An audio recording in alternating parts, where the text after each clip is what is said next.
Hello, this is the RPG Crawler, and welcome once more to a computer and console role-playing game news roundup, where each week I take a look back at the week in computer and console role-playing game news and bring you the highlights, this time for May 31st, 2025. As has been the case the last few weeks, tabletop news will be delayed until tomorrow. For now, we'll start with Fantasy Life I, The Girl Who Steals Time. It was recently released, but it looks like there will actually be a Nintendo Switch 2 version coming out as well. It will be a console launch title, so will be released on June 5th. It is currently out on PC, PS4, and 5, as well as the Xbox Series X/S and the original Switch. Then, Wizard of Legend 2 looks like it'll leave early access on June 12th. It has been in early access for a while now. It is an action RPG that will have up to 4-player co-op, and will target the PC, PS5, and the Xbox Series X/S. Front Mission 3 Remake is set for release on June 26th. It'll target the Nintendo Switch. It is the third entry into a remake series of old PS1-era tactical RPGs based on mechas. Mountain Blade 2 will be getting its expansion War Sail sometime in autumn. I believe that will be nautical themed. It was originally slated for June, but they had to delay it just, to put some more work into it. Yokai Tales is set to release sometime on August 4th. It will be a roguelite JRPG style game inspired by Japanese folklore and will be allow you to transform into your opponents. There is a demo available. Then Dragon Quest 1 and 2 HD 2D Remake will be getting its release on October 30th. A remake of the first two entries into the Dragon Quest series will be targeting the PC, PS5, Xbox Series X/S, as well as the Switch and the Switch 2. Infinite Alliance was announced. It'll be a turn-based RPG with characters from a number of different indie RPGs. It'll be released for free on PC and consoles, and it seems to be an interesting little idea. Then Fallen Fates was announced. It looks like it'll be a 2D action RPG and target the PC, Switch, and the PlayStation platforms. It looks like it'll be getting a Kickstarter sometime around September. I'll cover it then. The Lonesome Guild was announced and has a demo available. It looks like it'll be a party-based RPG where you try to bring friendship to a lonely world. Then there's Pirates Outlaws 2 Heritage, which will be a card-based RPG with roguelike elements where you try to become a famous pirate.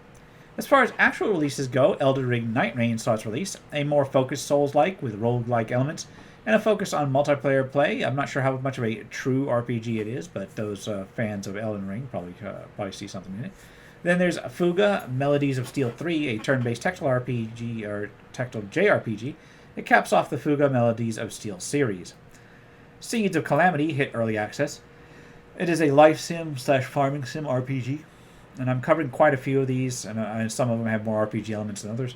Anyway, this one has you trying to recover the world after a great calamity, completing quests for villagers, upgrading your farm, and dealing with dungeons. Craft is an RPG merchant simulator where you craft various items in a fantasy world to sell them to your patrons. There's a demo available for here as well. Action RPG Redemption of Luyen had its DLC Dimensional Crisis released, and I believe I completely butchered that pronunciation. It includes new quests and related content. For fans of Viva La Dirt League Epic NPC Man, a side-scrolling action RPG Nice Day for Fishing saw its release. You play Balin the Fisherman, who must become a hero of Honeywood.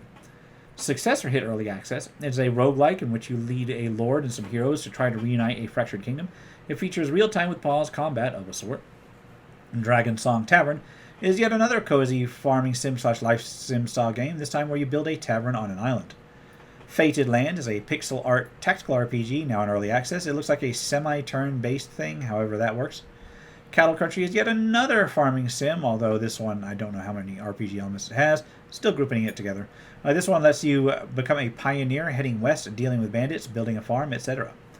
Union of Gnomes saw its release. It is a deck-building roguelike where you try to free your gnome comrades.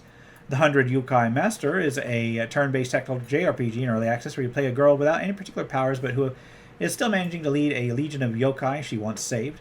Finally, there's Nova, an action RPG in early access where you combine various elements to fight with. You can craft items and deal with enemy players as well as creatures. And now onto crowdfunding campaign. Remember that contributing to a crowdfunding campaign should be done only at your own risk. Doing so is no guarantee of receiving a product. Mentioned here is not endorsement, but is for informational purposes only. And we'll start with a Wildlands Dominion, which looks like it'll be a turn-based tactical RPG where you lead a band of warriors through monster-infested lands. It looks like this will be mostly raising money for polish and refinement. Opus Scriba Dungeon Edition looks like it'll be a action visual novel/RPG hybrid using choose-your-own-adventure style elements. Finally, there's Whispers of the Crypt, which looks like it'll be an RPG developed by a solo developer focused on a demon-infested crypt. And on that note, I'm going to wrap things up here. This has been the RPG Caller with my CRPG News Roundup for May 31st, 2025. If you like what you've seen, remember to like, comment, got feedback, and subscribe for more RPG content. I am working on some more Let's Play stuff. It's just been slow going this week because, quite frankly, I got to get back into the groove of things, and I'm picking up in the middle of a Planescape Torment Let's Play, so I'm having to figure out exactly what I was doing there in order to avoid a lot of dead time. Anyway, until next time, take care and goodbye.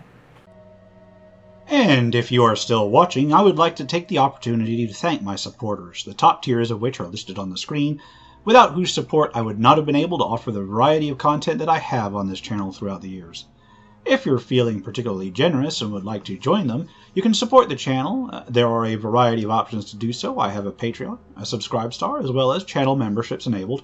If you are not in a position to contribute, simply leaving a like, a comment, or sharing my videos are all wonderful ways to help the channel grow without spending a dime, and are all greatly appreciated.